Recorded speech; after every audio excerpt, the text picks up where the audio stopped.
رنگ، خوشبو، روشنی اور ہنسی کے بیچ سب سے کھلکھلاتی ہنسی اور روشن چہرہ فرحان کا تھا۔ یہ دعوت اس کے اور اس کی بیوی کے اعزاز میں ماہ پارہ کے گھر منعقد کی گئی تھی۔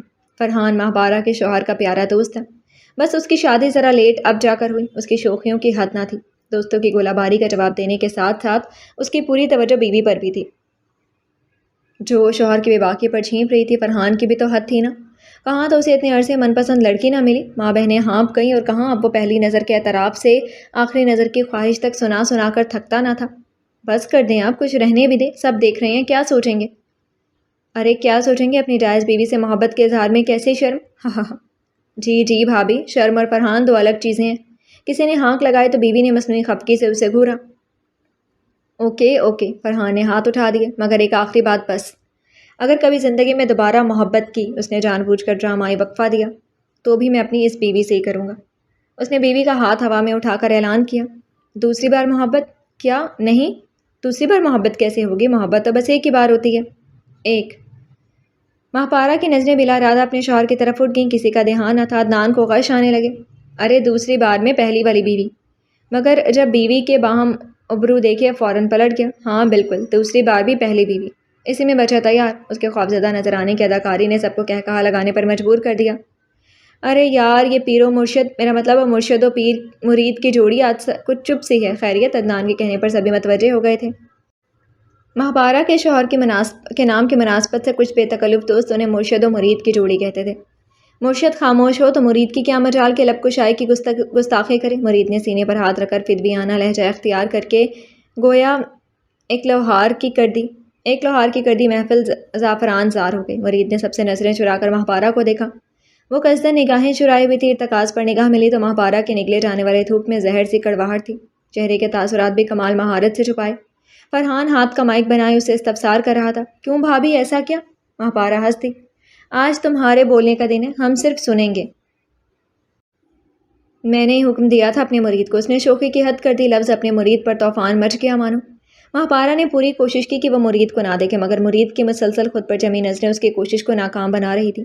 منہ پھیرنا کتنا مشکل کام ہوتا ہے۔ مہمانوں کے جانے کے بعد کا پھیلاوا سمیٹنے جب وہ کمرے میں آئی، مرید لباس بدل کر دوسری جانب کروٹ لیے سو چکا تھا، گہری پرسکون نیند۔ وہ کرسی پر بیٹھ گئی، ایسے کہ مرید کا چہرہ سامنے تھا۔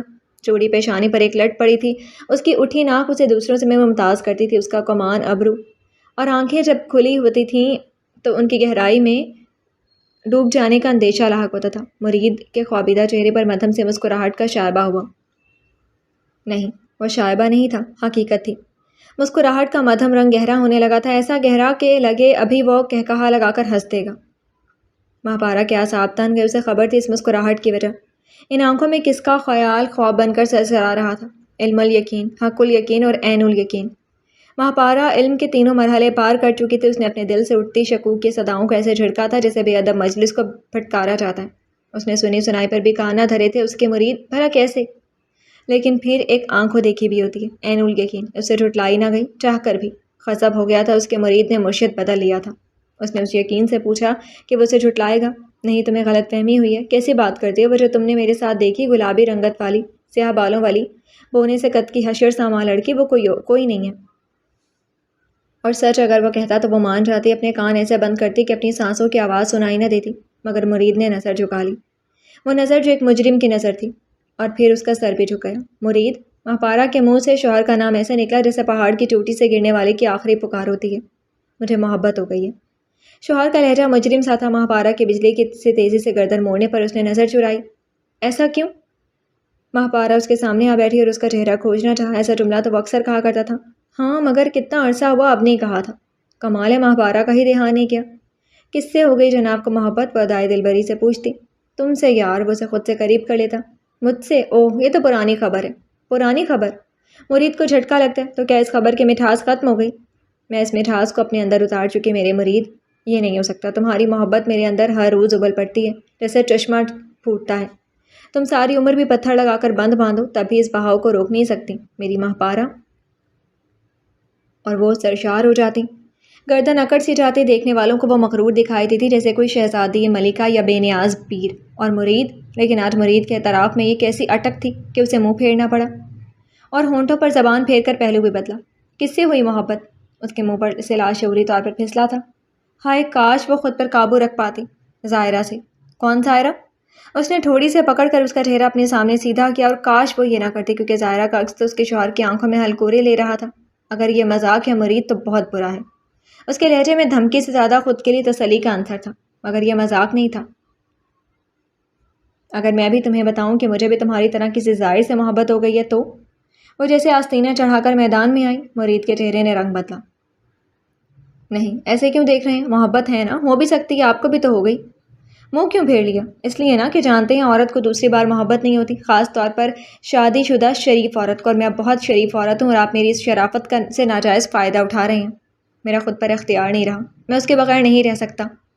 ماہپارہ کا تو خیال تھا دونوں مباحثہ کریں گے اور وہ اسے پچھاڑ دے گی۔ مرید نے لڑے بغیر فقط ایک جملہ کہہ کر ہتھیار ڈال دیے۔ مباحثہ شاید وہ جیت جاتی، مرید کے اعتراف نے اسے مٹی چاٹنے پر مجبور کر دیا تھا۔ اس کے بغیر نہیں رہ سکتے؟ اس نے زیر لب دہرایا۔ اس بات کا کیا مطلب ہے؟ اس کے بغیر نہیں رہ پاؤ گے تو کیا مرنے لگے ہو؟ نہیں، کیا کرو گے مجھے بھی تو پتہ لگے۔ اس نے پورے استحقاق سے اس کے دونوں ہاتھ تھام کر جارحیت سے پوچھا۔ مرید نے اتنی دیر میں پہلی بار اس کی آنکھوں میں جھانکا جہاں مر جانے یا مار دینے کی کیفیت تھی۔ شادی، مجھے اس سے شادی کرنی ہے ماہی۔ شادی؟ ماہپارہ کے ہاتھ سے اس کے ہاتھ چھوٹ گئے۔ وہ جب بہت پیار میں اسے پکارتا تھا تبھی ماہی کہتا تھا، اس نے یہ سب اسے بہت پیار میں بتایا تھا۔ اس کے گرد ساتوں آسمان کھو گئے۔ یہ کیسے ہو سکتا ہے مرید؟ اسے نہیں پتا تھا اس نے کیا پوچھا۔ ہوش میں ہوتی تو پوچھتی۔ یہ کیسے کر سکتے ہو؟ تم جو ہو وہی رہو گی۔ اب کے مرید نے اس کے ہاتھ تھامے۔ وہ کب رہی جو وہ تھی؟ اس کے اندر سے آواز ابھری۔ تمہارا نام مقام برتر ہے، برتر ہی رہے گا۔ ہاں، نام جو اس کے باپ نے رکھا تھا، ماہپارہ، اور مقام جس سے اسے پیروں کے بل گھسیٹ کر گرا دیا تھا اس نے، اور برتر، کیسی برتری؟ ہاں، اس کا درجہ اول ہو گیا تھا پہلی بیوی سے، یہ اس سے کوئی نہیں چھین سکتا تھا۔ واہ، اس کا سنگھاسن اتنا بلند اور عرفہ، پہلی بیوی، دل کے تسلی کے لیے خود کو نمبر 1 بھی کہہ سکتی تھی۔ ایک ہوتی ہے ڈگری جو سالوں کی محنت سے حاصل ہوتی ہے، اور ایک ہوتی ہے اعزازی ڈگری۔ یہ وہی تھی جس سے اسے اس کے شوہر نے نواز دیا تھا۔ مجھ سے کیا چاہتے ہو؟ اجازت ماں۔ ماہی مت کہو۔ وہ تڑپ کر بولی، میرا نام ماہپارہ ہے، میری اجازت کی ضرورت ہے کیا؟ اتنے تابع دار تھے تو محبت کرنے سے پہلے مانگتا، ضرور مانگتا ماہی، اگر سوچ سمجھ کر کرتا۔ قسم سے وہ تو بس ہو گئی ایک دم، کب نہ جانے پتہ ہی نہیں چلا۔ مرید کا انداز اور جملے الجھے ہوئے تھے، مگر ان میں جو سرشاری تھی اور بے اختیار جو وہ آنکھوں میں دیے جل اٹھے تھے۔ اور اگر میں نہ دوں تو؟ اس کا لہجہ کٹھور اور کھوجتا ہوا ہو گیا۔ انکار کروں تو؟ تم کر سکتی ہو ماہی، مگر میں منت کرتا ہوں، دے دو اجازت مجھے، ورنہ میں گناہ کا مرتکب ہو جاؤں گا۔ میں اس نے کسی حنوط الحواس شخص کی طرح سر کو جھٹکا دیا، جبکہ وہ اس کی حالت سے پرے اس کے جملے پر اٹک گئی تھی۔ گناہ؟ کیسا گناہ؟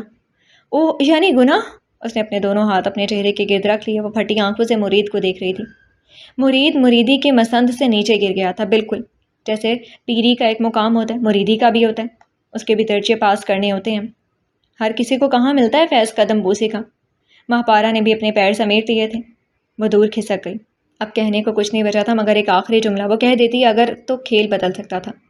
کیسی عورت چنی ہے مرید محبت کے لیے، جو تمہارے اس متوقع گناہ کا حصہ بننے کو تیار ہے، جو منتظر ہے؟ لاؤ اجازت، ورنہ ہم کرنے لگے ہیں گناہ۔ نہیں ماہی، نہیں، وہ ایسی نہیں ہے، وہ نہیں، میں تو اپنی بات کر رہا ہوں، اپنی مجبوری بتا رہا ہوں۔ اور اگر میرے ساتھ بھی ایسی کوئی مجبوری لگ جائے؟